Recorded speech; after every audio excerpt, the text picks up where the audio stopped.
and welcome back to Insemination. My name is Laura High, and I am your sperm donor baby of the podcast world, and I have got such an amazing episode for you. I have been absolutely dying to share this episode.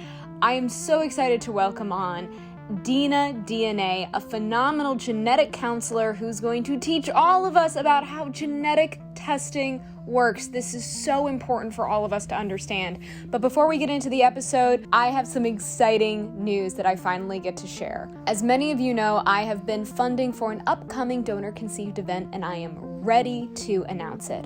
On October 15th, we will be having the very first protest for donor-conceived rights in New Orleans. We will be protesting there because ASRM, the American Society of Reproductive Medicine, will be holding their annual conference in New Orleans at the Convention Center, and we are going to be there as well. ASRM, the American Society of Reproductive Medicine, is the group that creates the guidelines for the clinics and cryobanks to follow. This event is arguably the biggest event in the fertility industry in the United States and arguably globally. This convention circles around donor conception, and yet again, for another year in a row, ASRM has not invited a single donor-conceived person to speak on any of the panels. ASRM has also shown an apathy to donor-conceived causes, which is absolutely ludicrous because we should be their first priority.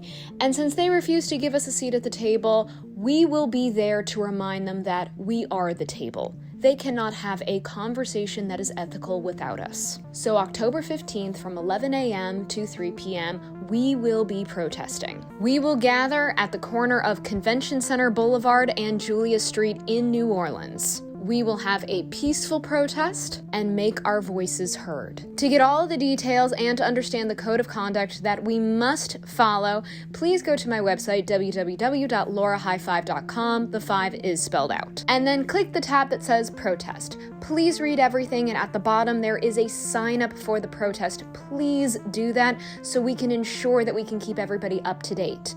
And also, October 15th at 8 p.m., that very same day, I will be headlining in New Orleans at the Howling Wolf, because after we protest, oh boy, are we going to need a laugh.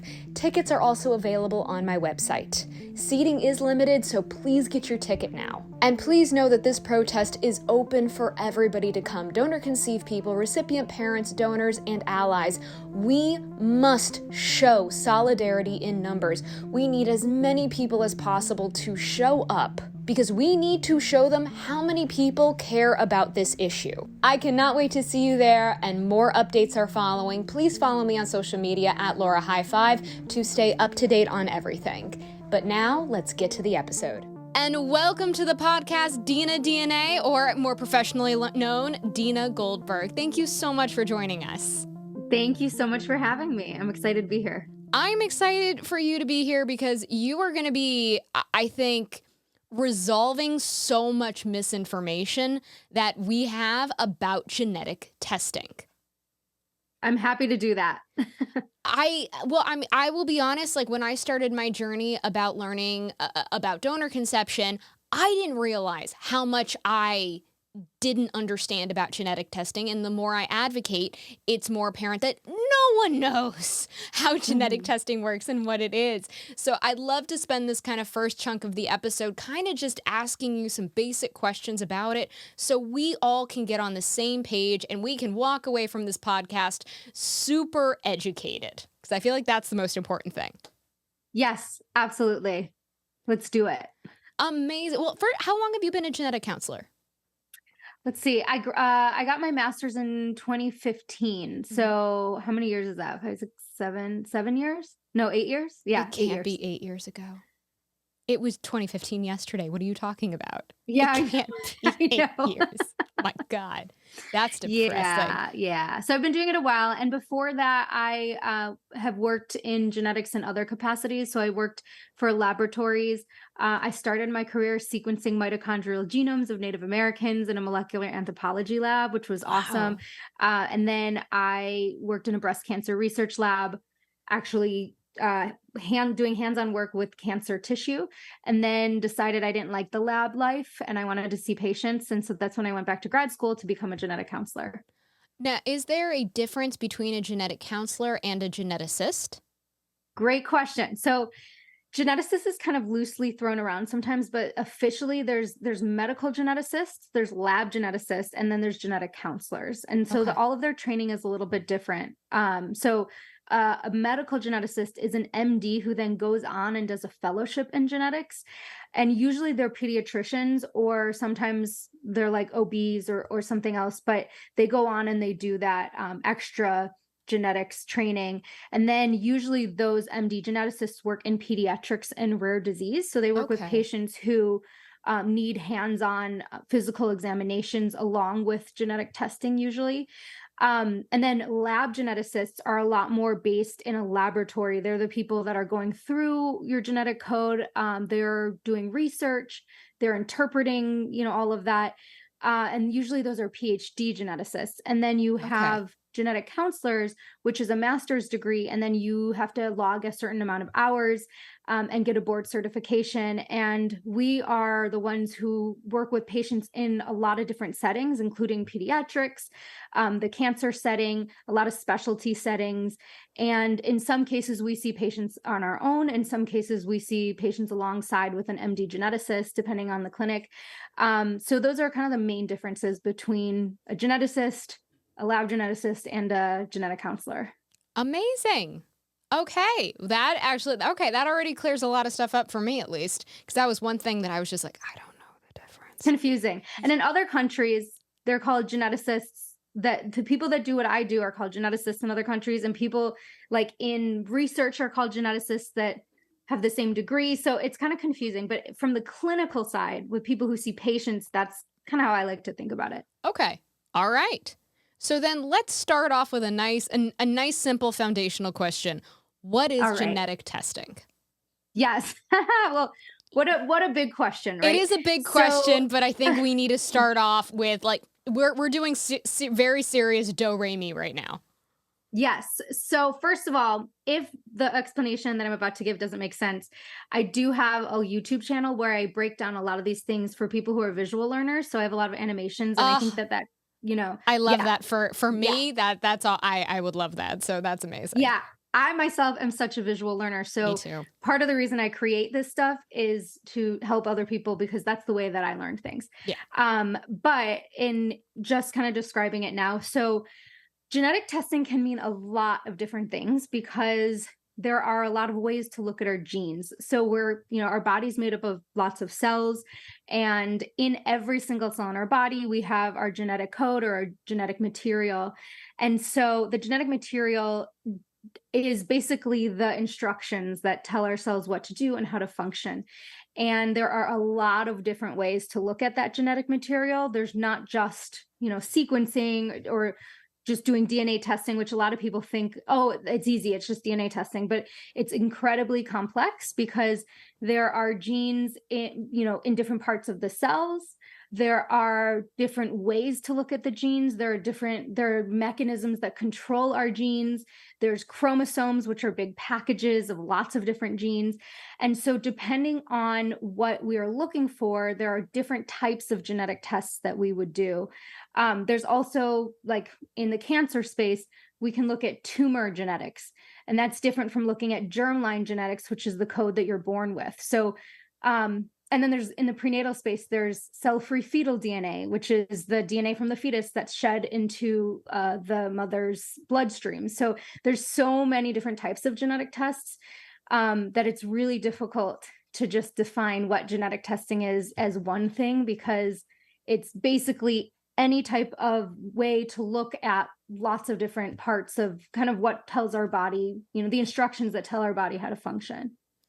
Oh, wow. No, that answered the question wonderfully. That was Oh, good. already that was really cool, actually. Like there was already so much in there that I was like, oh shit, I didn't know that. Well, look at there. So bouncing off of one of the things you said, what kinds of genetic testing can you do? Yeah. So again, it depends on the reason for it. So let's see. I'm going to just kind of name a whole list of different reasons that people would do genetic testing. Please. So One, a lot of people, so I come from, the medical genetic testing side of genetic testing, but there's also genetic testing for things like Ancestry, right? That's like a lot of the direct to consumer ancestry tests that can look at, where your ancestors came from within a certain amount of generations. There is forensic genetic testing, which is looking, used at crime scenes to try and solve crimes. But in the medical space, there are many different types of genetic tests. So there's tests that we do, like I was talking about earlier, on fetuses, right? On pregnant patients. So before, we think of those as kind of prenatal or fertility, that's kind of the beginning of life. And then there's tests we do when a baby's born and there's something, clearly wrong and we're trying to figure out what it is. So there's different testing we do for that in the pediatric realm. There's testing that's done as, throughout the life cycle when different medical issues come up. There's testing done to try and predict someone's risk, which is the preventative space, which is where I'm, kind of sitting in. And then there's diagnostic testing to figure out why someone developed a disease already. And there's so many ways. I don't know if that answers the full question, but there are many different types of tests that we can do when we think about genetic testing. It does. And I also think this kind of hits on, and I want to ask you to see if I'm interpreting what you're saying is, there's not one genetic test where it tests you for like all of these things. You have to go in with a specific intention. 100%. That's 100% correct. Yes.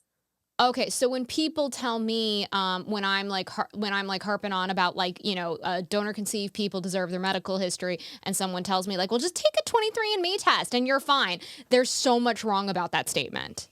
Yeah, absolutely.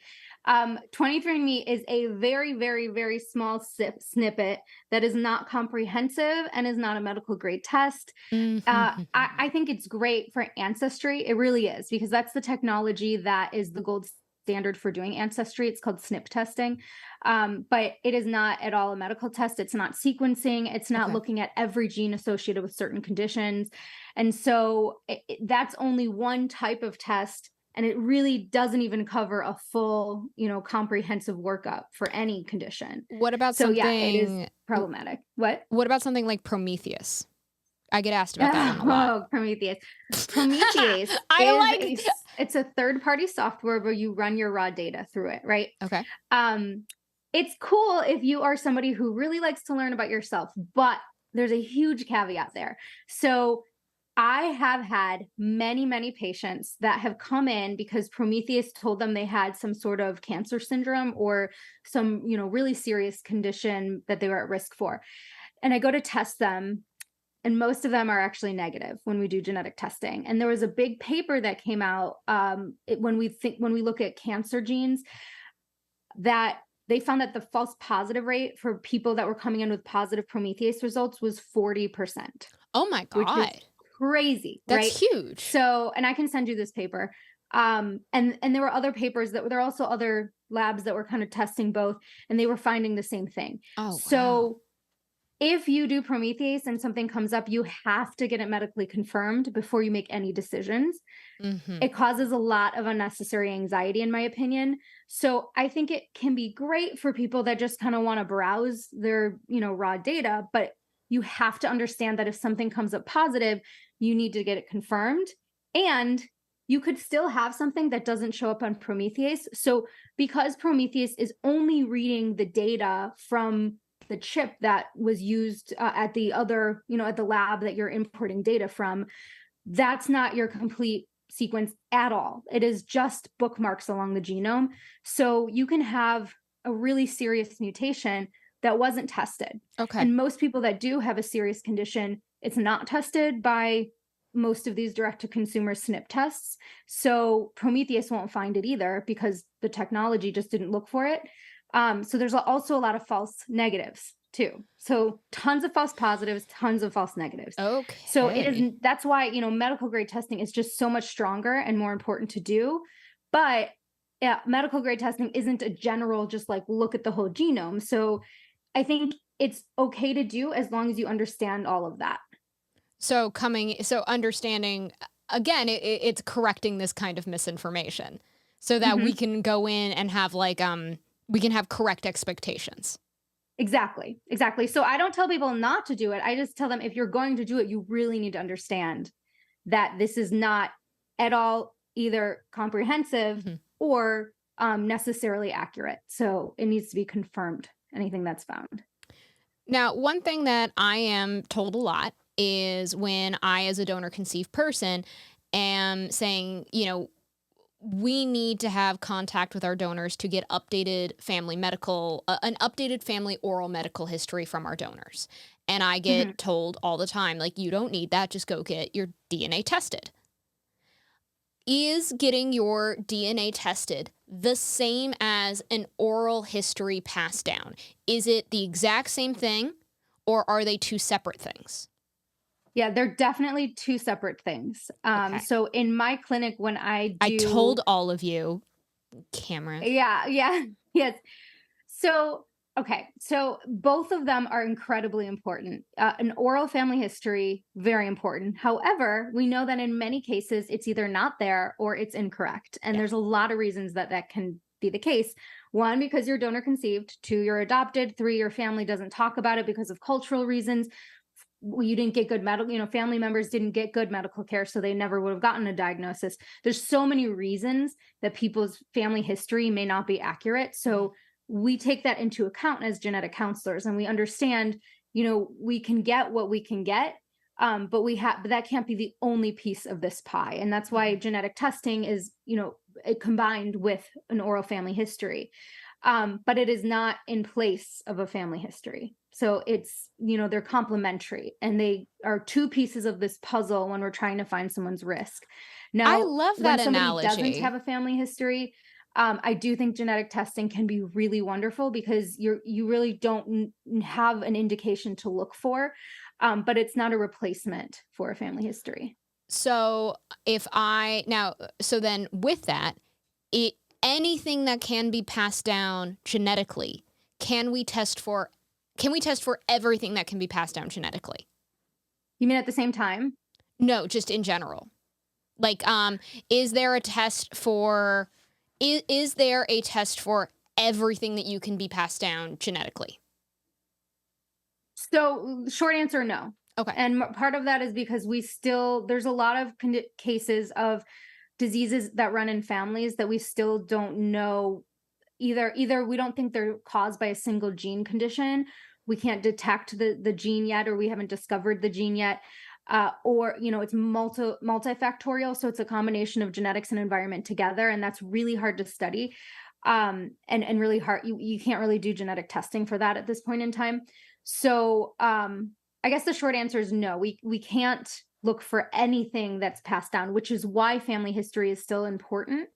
A lot of times when somebody has a negative genetic test result, but they still have a strong family history, we still will tell them, your risk is still elevated based on family history. So the genetic testing doesn't tell us the whole picture, Mhm. right? It only tells us some. Then again, someone can have no family history, but they have a genetic mutation, and then we know that they're at risk for, and what their risk might be. And if we have the family history, that might alter that risk assessment a little bit. But if we don't, we still have good information. So that's, again, they're both separate, pieces of data that we use in risk assessment.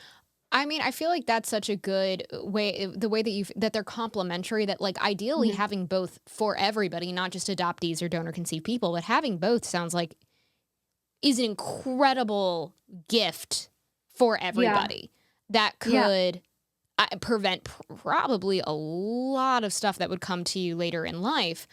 And I Yeah. love how you're talking about like risk assessment, because if you just have something pop up on your genetic history, but no one in your family has been diagnosed with it, or something that is passed down heavily through your family, but it's not in your genetic, it's not within your genetic testing, that affects risk assessment. I think that that's really fascinating, that how both of your oral family history and your genetic testing can play off of each other that way.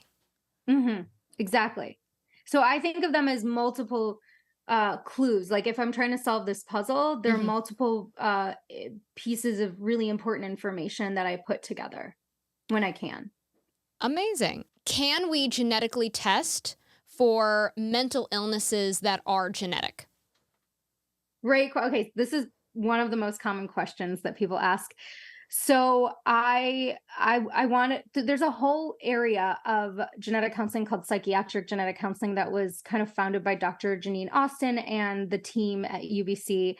And their kind of theory is that most mental illness is multifactorial. So it's a combination of the genes that predispose you to mental illness and environmental triggers and trauma and lifestyle and all these things that go together.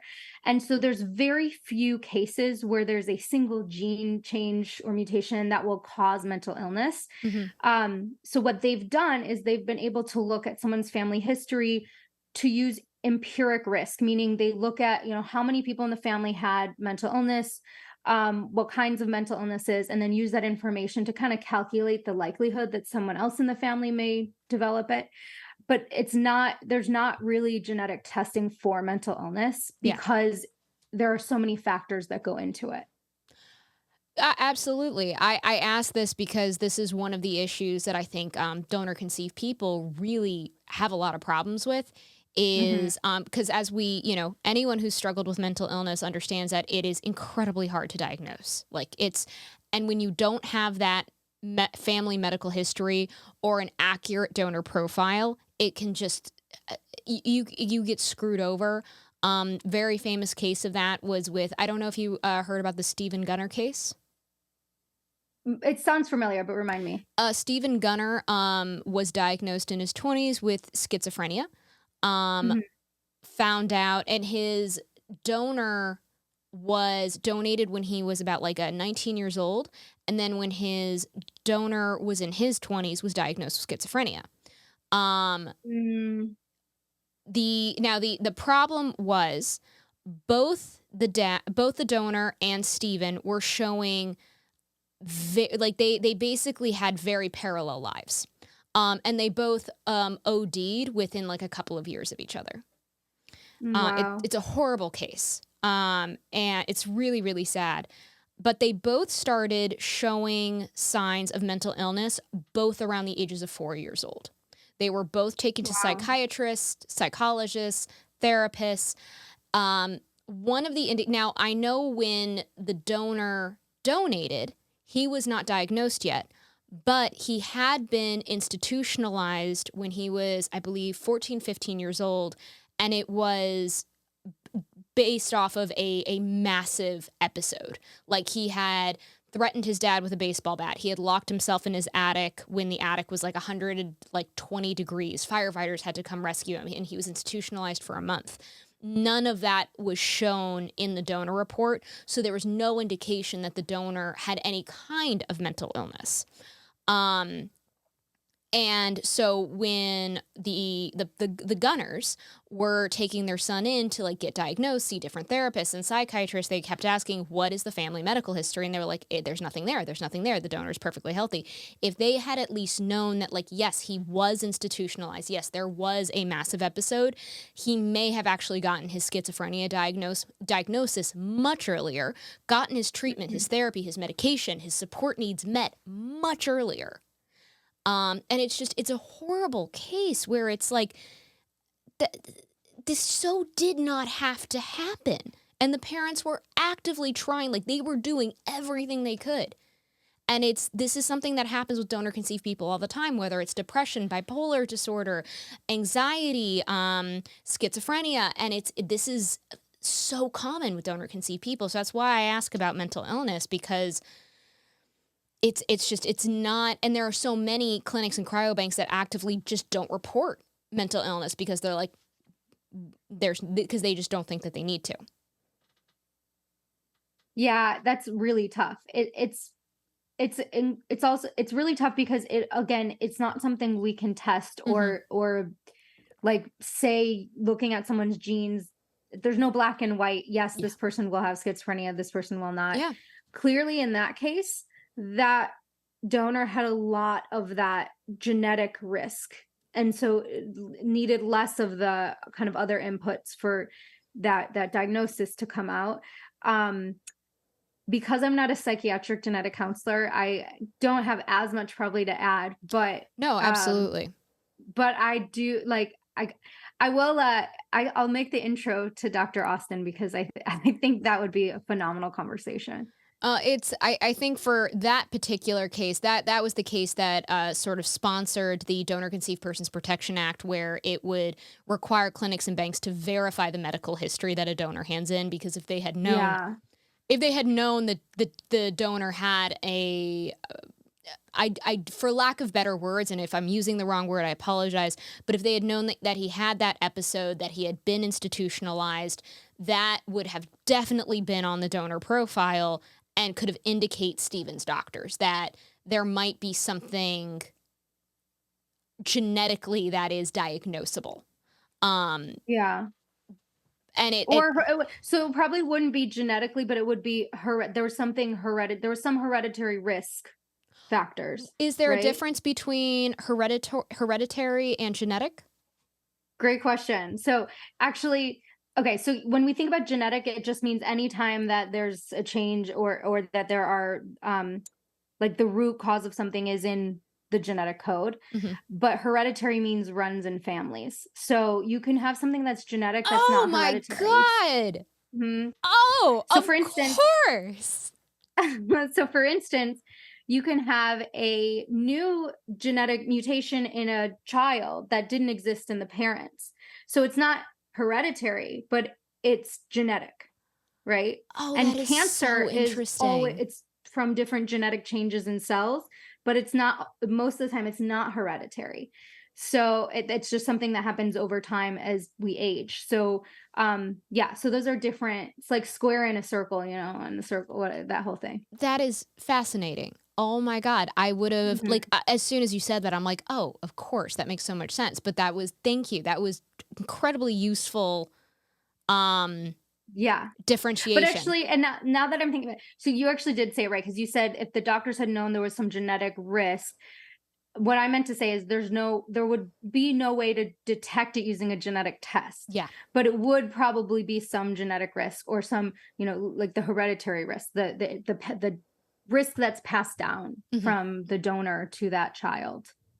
That is fantastic. Oh my gosh. So kind of going into, because I've now heard you sort of like mention this word a little bit. What do you mean by genetic markers? Yeah. When I'm saying genetic markers, I say that because a lot of times people, like the public, latches onto that a little bit better than genetic changes or genetic mutations. But the way I'm using them is synonymous. Okay. And another thing that you earlier brought up is a full genome sequencing test. What does that exactly mean? And how is that different than like other testing that you can do? Sure. So when we think about how we look at our genes, there are different methodologies for testing. So in medical genetics, at least there's a lot of different ways in medical genetics, but in what I typically do, I'm usually ordering panels of genes, which means that they're like bundles of specific genes associated with a condition that we're looking for, right? Or that we're doing preventative testing for, or that we're doing diagnostic testing for. So let's say I'm talking about cancer genes, right? I can do a cancer panel that looks at all the genes associated with cancer that we know of, that we have good information on, good evidence on, but it's only targeting those genes, and they can be at lots of different locations across the genome. And when we say genome, it just means your whole genetic code, your whole library of information in each of your cells. So different genes have different jobs, and we typically know which genes do which things, but we only really know the tip of the iceberg right now. There's a lot more genes we're still learning about.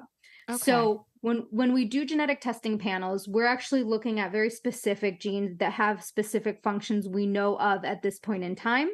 And we're looking at them and reading through them many times. So there's something called coverage, which is the amount of times that the gene is read through to make sure that it is being read correctly, and that if there is a mutation or there is a variant, and we can get into that in a second, the difference, but that the variant is actually there. So you read it a certain number of times as high coverage. That's a panel. Now, when we're doing something, then there's another test called whole exome sequencing. And that typically we do for people with an undiagnosed disease, where we're kind of fishing to try and figure out what's going on. Maybe they've already done a panel, it was negative, but we really believe there's something genetic. The exome consists of what are called exons in our genes. And that's basically what we feel is the important material or the important sections of genes that actually code for proteins.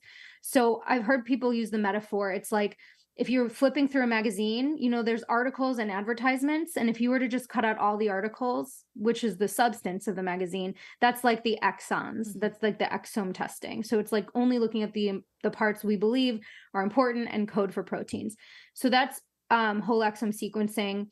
And then there's whole genome sequencing, which is looking at everything, even the parts of the genome that we don't believe are important or that are kind of between the important genes or the important segments of genes. And so that is a lot of information. And because every human is so different and everybody has a different genetic code, using the Human Genome Project and other databases that are out there, we kind of know, or scientists know, what codes are normal or what spellings of different genes or different sections are normal and what are not. But when you do whole genome sequencing, you're going to get tons of variants, because tons of variations from what we believe are the normal reference sequence. And so it's this huge file. There's a lot of kind of interpretation that needs to be going into that. And when you do those tests, you kind of have to also know what you're looking for, because they may find, you know, hundreds of variants and they only want to maybe filter through the ones associated with the condition that in question and some of the variants in the genes that are important for that. So it's a huge test. It's casting the widest net for, at least when we're looking at nuclear DNA, which is the most of the genetic code in our nucleus. So that's done.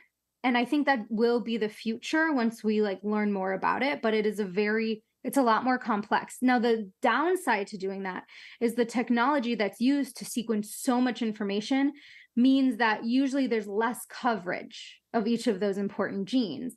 And so if it doesn't cover a section that contains a gene that you have a mutation in, there's a possibility of missing something.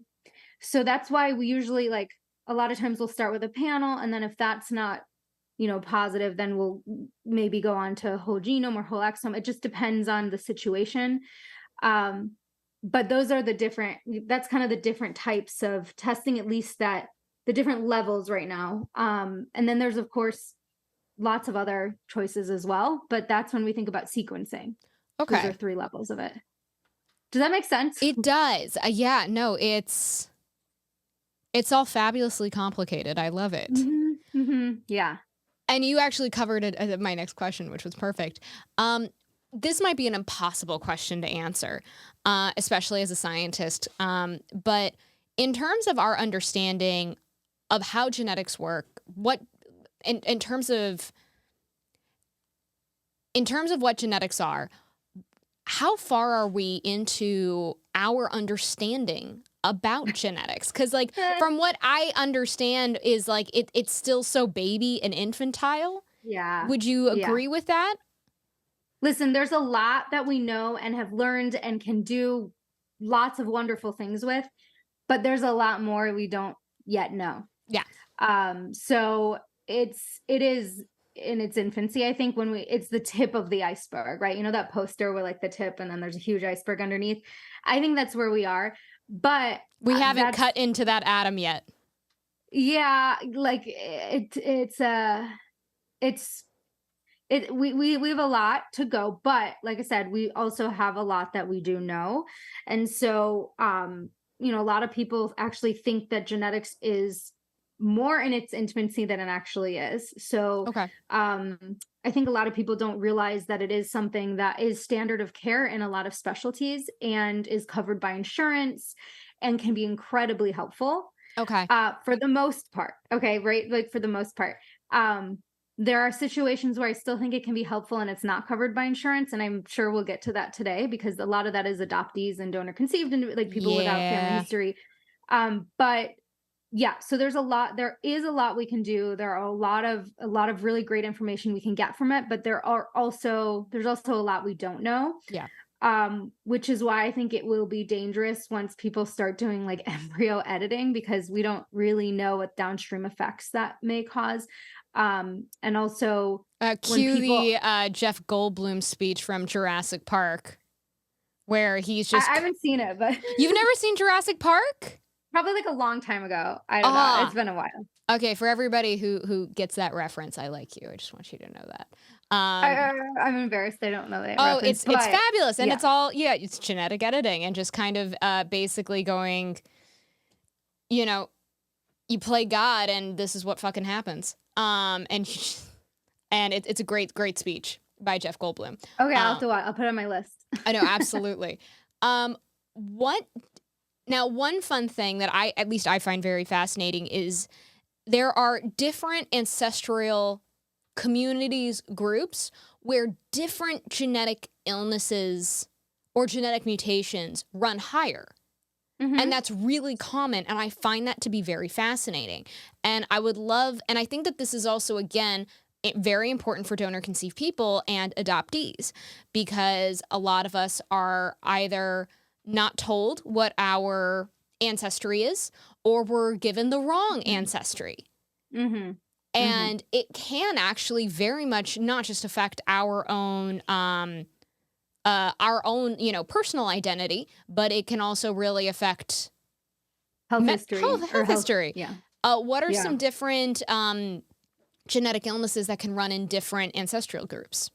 Yeah. Great question. So traditionally, what we knew for a long time was that, for instance, like cystic fibrosis was very common in people of European ancestry. Tay-Sachs, really well known in the Ashkenazi Jewish ancestry group.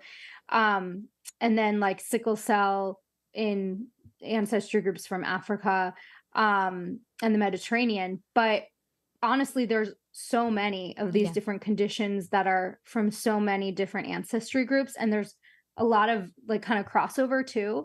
So for instance, people used to assume Tay-Sachs was only in Ashkenazi Jews, but it's actually found in French Canadians and in Cajuns and, in different ancestry groups besides that. So, and then when you have any ancestry group where you've had kind of a smaller gene pool for a longer amount of time, you're going to have more of these genetic mutations that kind of are incubated within that gene pool or are passed and shared within that gene pool. So it's not just those ancestries I mentioned. Really, every ancestry will have conditions. And so we've kind of moved away from doing ethnicity-based screening to doing pan-ethnic screening. So when we think about kind of a lot of these conditions, we're thinking about people who are carriers for recessive conditions, which is when you have, two copies of every gene and one of them doesn't work right and the other one does. If you are a carrier, then you usually don't show any signs of disease for the most part. But if you marry or you have a child with, or, use a sperm or egg from somebody who carries a mutation in the same gene, you can both pass down that abnormal copy. And if the child then inherits two abnormal copies, they can have a very severe disease. And so because carriers don't typically have symptoms, it can go through many generations without people knowing that they carry it until one day, there's a baby that gets born with this awful disease. So those are recessive diseases. So when we think about anybody who's planning a pregnancy at any point, we recommend carrier screening. And really right now, the best thing to do is expanded carrier screening, which is looking at more than just whatever your self-reported ancestry group is. Okay. And so I'm a big advocate. Everyone kind of feels a little bit differently about it, but personally, there are so many reasons that people may not know their genetic ancestry, or that somebody's genetic ancestry may, there may be a condition that's less common in that ancestry, but it doesn't mean it doesn't exist. So I think it's so important to do a large carrier screening panel for everybody, regardless of what their known ancestry is. Um, Even if you come from one of those groups where there are high prevalence of a certain condition, I just think everybody should get this, the same big panel.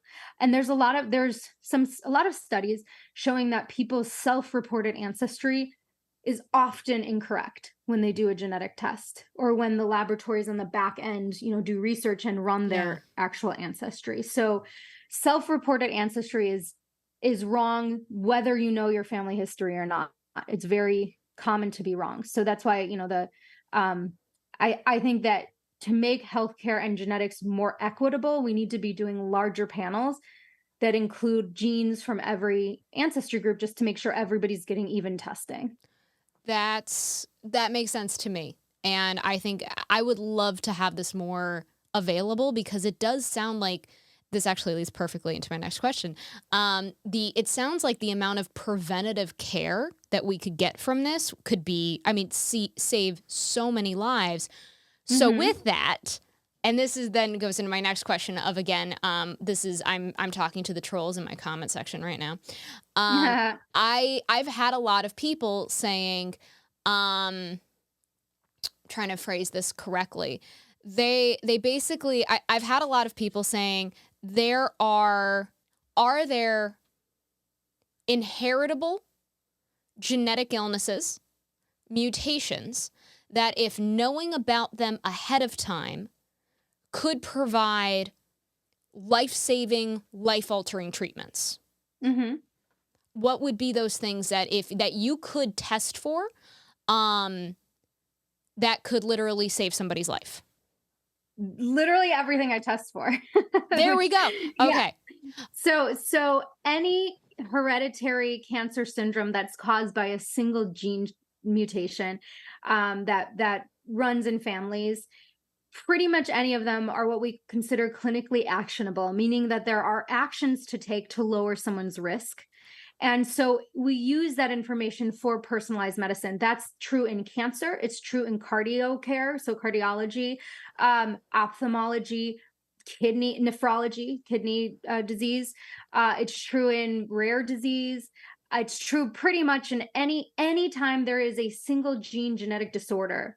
There are multiple benefits to knowing what that gene mutation is and who in the family has it, because almost everything we test for is clinically actionable. The exception to this is some of the neurological conditions. So for instance, knowing that somebody has a risk for early onset Alzheimer's, we may not be able to change anything to lower the risk.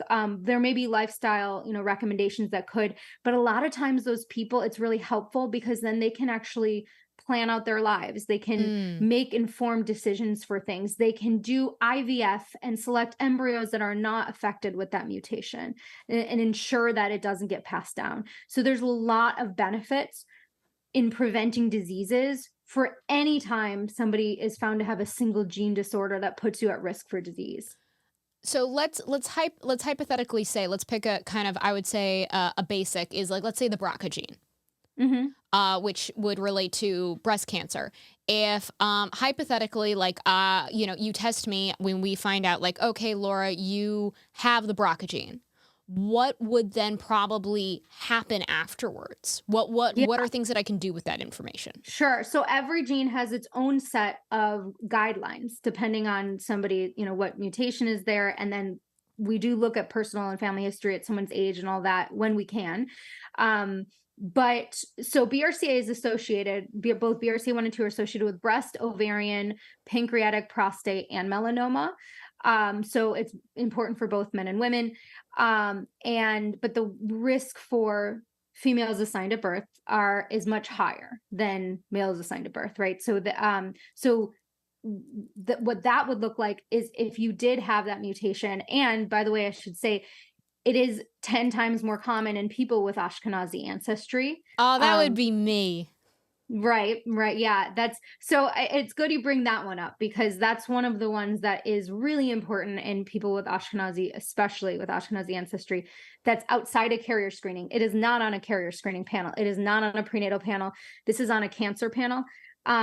And 1 in 40 Ashkenazi Jews or people with Ashkenazi Jewish ancestry carries a BRCA mutation. So there's a lot of experts that agree that everyone with Ashkenazi Jewish ancestry should be offered testing for at least the 3 founder mutations that are found in that group. But that being said, there's still a high risk in other populations as well. So we know now that in the Black community, it's actually higher than in people with European descent. And so there's a movement to try and get that more people tested because of some of the studies there, that it kind of looks like it's in between the people of European descent and Ashkenazi Jewish risk. So honestly, I think eventually one day we're gonna get to a point where everybody gets offered this testing earlier in life, so you understand your risk. We're just not there yet. It just sounds like anybody who's AFAB should get tested for the BRCA gene. That just sounds like just not even AFAB, anyone, because it's important for males assigned to birth as well. Yeah, that just sounds, the more you talk about it, the more it's like, yeah, everybody should be getting this done. But it's not, and then here's the thing, it's not just BRCA. There are other cancer genes. In fact, Lynch syndrome is a hereditary cancer syndrome that's more common than BRCA. And people just don't talk about it because there was no Angelina Jolie that came out with Lynch syndrome. So that one is associated with increased risk for colon cancer as well as uterine cancer. Those are the highest. And then ovarian, a lot of different GI cancers, and a number of other cancers. But a lot of them are preventable if we know that information early, and there's a lot of screening we can do. So that's another example of one of these hereditary syndromes. And again, and most people, by the way, with Lynch syndrome that have it don't know they have it. Like, they have no idea. Wow. And it's so important to know. So I used to see all those patients when I worked at UCSF in San Francisco, and there's so many people that we would give this, we would find the gene mutation and they would do a preventative oophorectomy, meaning they would preventively take out their ovaries, later. And there would be cancer that was in the ovary that would have spread. Right. And they wouldn't have known that. And that happens in BRCA patients, in Lynch patients, and a lot of these hereditary cancer syndrome patients. That's scary. Yeah. That's really scary. Anyway, going back earlier, you had asked me about BRCA in particular, like what that would look like. So what that usually looks like is when you are, again, AFAB, and you're are found to have a BRCA1 or BRCA2 mutation, because the risk for breast cancer is so high, we do recommend 2 different options. So one is doing a lot of extra screening. So that's mammograms and MRIs alternating every 6 months, starting at a very young age, again, depending on family history. And the other option is having a preventative bilateral mastectomy, which some people choose to do, and some people choose to do one and then do the other later. It's a very personal decision that we talk through with people. I would probably personally do the double mastectomy if I had that news. Yeah. And everybody's, different. And then you can also do breast reconstruction with that. There's so many really interesting techniques. I work with I just went to the Camp Breasty, which was this phenomenal camp with all these women affected by breast and gynecological cancer. And a lot of them had the preventative mastectomies. And it was just amazing to see this community. But yeah, so that's something that some people will choose to do. And then there's also the ovarian cancer risk. And so when people are done having children, they'll choose to remove their ovaries and fallopian tubes.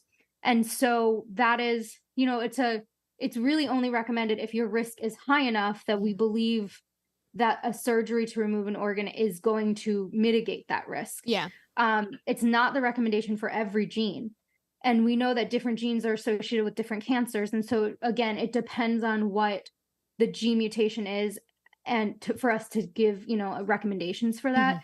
But just to give an example, like Lynch syndrome, we recommend, let's say a male has Lynch syndrome, we recommend that they do colonoscopies much earlier and more frequently than most people. So instead of every 10 years, they do it every 1 to 2 years. And that has been shown to really reduce the chance of colon cancer or catch it incredibly early. So, again, depends on the gene. Okay. That is incredido. And it's again, the amount of preventative care that can come from this is just like, that could be such a game changer for just humanity. Yeah. Oh my and God. then the whole fact of being able, like I said earlier, to do IVF and select embryos that don't carry that mutation, if that's what you choose to do, and you can then stop that in the line, you would stop that mutation from being passed down. So kind of bringing it back to donor conception, as a genetic counselor, what is your opinion on how the fertility industry handles medical history and a donor profile, genetic testing? How do you feel about it? So I will say, I don't know how every single clinic does family history. I know they're all a little bit different. Yeah. But I can tell you what I would recommend if I worked, I guess, in one of these clinics, or if I were to start one. I definitely think doing a comprehensive family history through as many generations as you can get is really important. I think doing carrier screening on all the donors, like a big carrier screening, is important just to have that information. What would be a big carrier screening? Because I think that a lot of these cryobanks, it sounds like they sort of, it sounds a lot better than it is. You have a lot of these clinics and cryobanks saying that we test for 1,000 genetic mutations, 2,000, 6,000. What actually is, in your professional opinion, a lot, where you would go like, oh wow, that actually is quite extensive? So when they say 1,000 genetic mutations, I wonder if they mean points along different genes, or if they mean, because I don't think they mean genes, because that would be, I don't even know what they'd be testing for.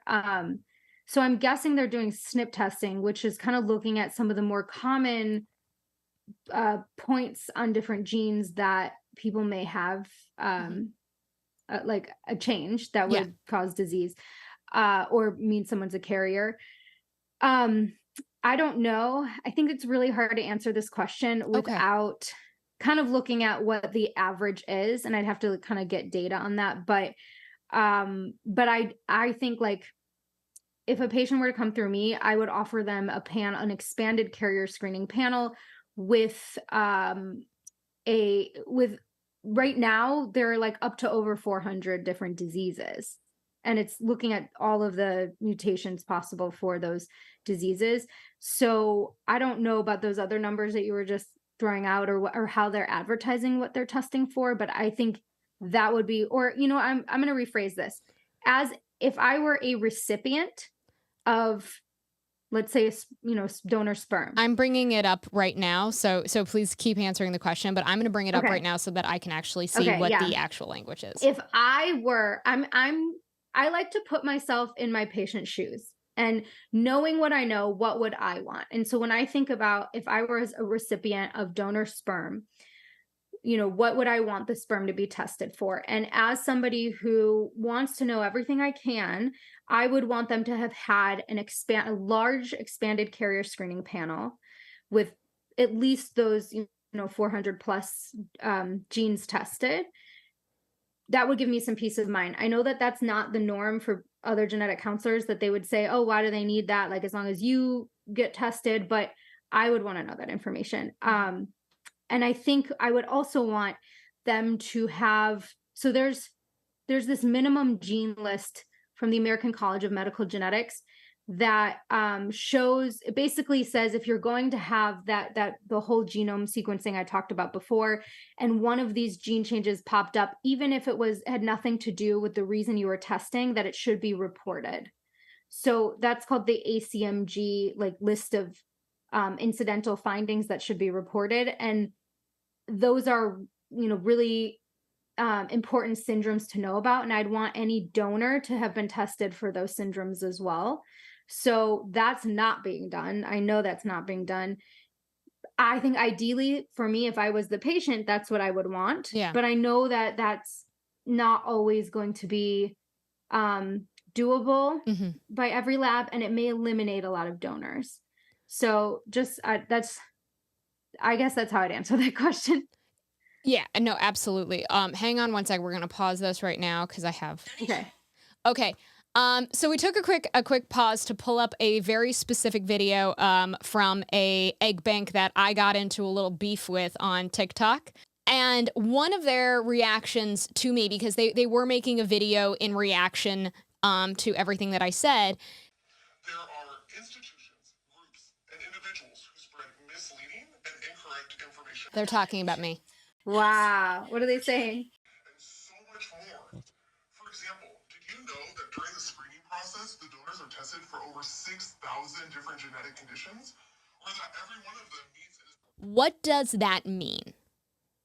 I have no idea, and I would love to know.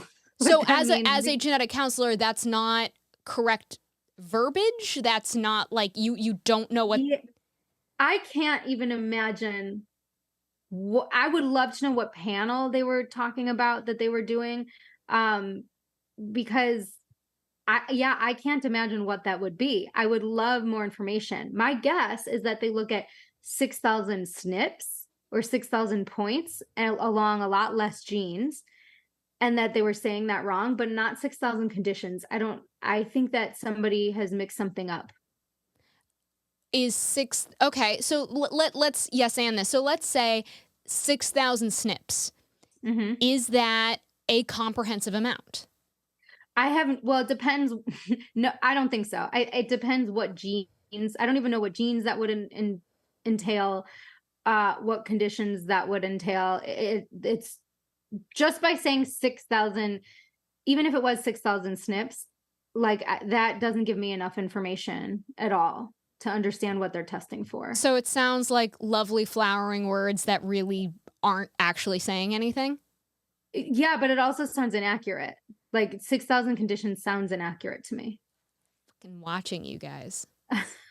I'm watching you. I would love to, if it truly was 6,000 conditions, I'd be incredibly interested to know what those conditions were and what that panel was, because that would be a really good comprehensive panel. But I don't know what that would be. I can't even imagine what that would be. So this would be like groundbreaking if they tested for 6,000 genetic conditions. Yeah, I'd want to know, like, yeah, like I want to know what that is. Okay. I'm fucking watching you, Bank. I am watching you, and I have not forgotten you. I just want you to know that. I want you to know that. Still got my eye on you. If they come back to you with a list, I would love to see that list. It's possible. I have no idea what those would be or what technology they're using for that. I mean, there's no way to know that. And sometimes a lot of companies are not transparent about what they're doing. And what, the fertility industry not being transparent? What are we talking about? Well, a lot of the stuff you talk about when you're talking about the fertility industry and what they do, the genetic industry in general, there are fly-by-night genetic testing companies that pop up overnight and claim to do a million things. And you're like, we don't even have technology to do those things. Like, what are you talking about? But they sell because they're good at, they hire people who are good at marketing. And it's really, really difficult. And I get people all the time who like send me links and they're like, what do you think of this company? I'm like, I'll look at the company and it's like awful. Like what they're doing, they're taking like, I don't even know what they're doing with some of the samples that they're taking. I mean, it's just because of people's lack of understanding and knowledge about genetics, they're able to really prey on a lot of people. And that's what I think a lot of the clinics and cryobanks do, is they really prey on the misinformation, like 6,000 genetic conditions, because that sounds like a lot. And for somebody who isn't a genetic counselor, I'd be like, oh, okay, that sounds good. But I love passing the ball to like an actual professional, and you're like, I don't think that's the thing. Like that to me is fascinating when like this kind of stuff gets talked about in any kind of world. It's just incredible. So Dena, thank you so much for breaking down just the basics of genetic testing. This is something that like I now have a much better understanding of it. I hope everybody listening can, and we can start combating all of the misinformation, because it sounds like genetic testing could do so much good for us, especially if we have a better knowledge of it. So thank you for just going through all of my asinine little baby questions. So thank you so much. And our next episode is going to be really fun. We are going to be going through my medical history as I prep to get genetically tested by you, so that everybody can kind of see the process. I have already filled out the paperwork, and that will be the next episode, so that everybody can see the process. Awesome. Well, looking forward to being able to do an on-air genetic counseling session with you. Yes, I will say for everybody else, the only difference with what I am doing versus what you'll do is yours will not be public. Yours is going to be nice and confidential. You will not be on Zoom for this, but I want everybody to sort of be prepped and ready, and so that you can see what it can do.